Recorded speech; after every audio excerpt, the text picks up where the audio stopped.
I walk out of my house and set off down the sidewalk, a middle-aged hoodie in a sea of princesses and race car drivers.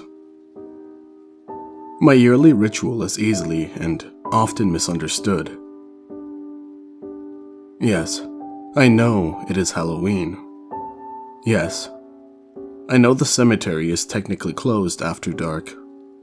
And yes, I know there are dozens of teenage squads doing exactly what I'm doing right now for a cheap thrill. I couldn't care less. 7 years ago, tonight, my son was struck and killed by a drunk driver while trick-or-treating. He was out with a friend and that friend's mother. My worthless ass was working late, and my ex-wife was just as out of the picture than she is now. I always liked to be with my boy on the anniversary, down to the minute of his passing.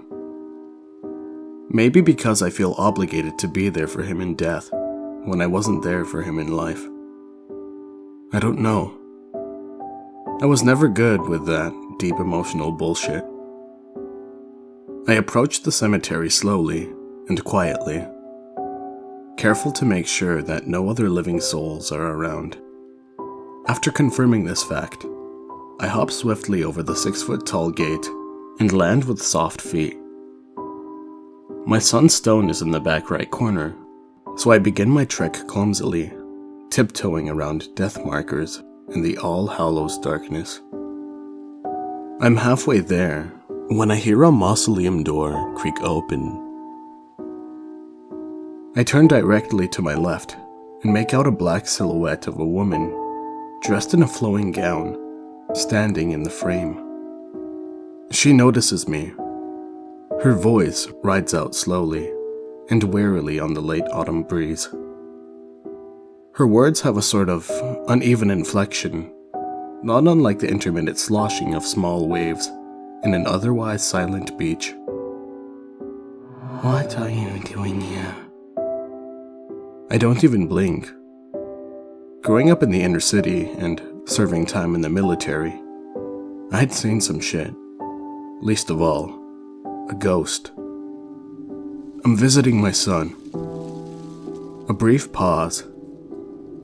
The wind intensifies momentarily, sending out a few orangey-red leaves down below our feet. What are you doing here tonight? I think for a moment. I want to speak truthfully, but I'm sure a spirit has better things to do than to listen to an old man's sob story. I guess tonight is when I feel closest to him. The atmosphere lightens, as if I had just explained myself to an authority figure who suspected me of wrongdoing. The ghost sounds clearer, less weary. Ah, very good. Visiting family is important. I'm actually off to visit my son right now. With that, the woman takes off for the front of the cemetery in a floaty walk. I follow her as far as my night-adjusted eyes can track, but eventually, her individual darkness fades away into the greater darkness of the night.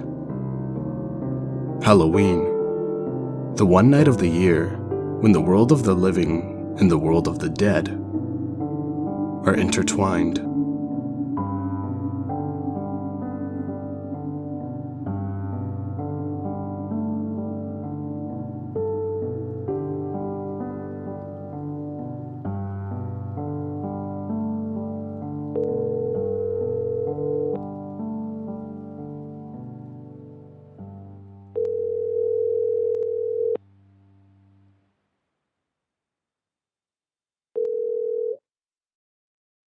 Please leave your message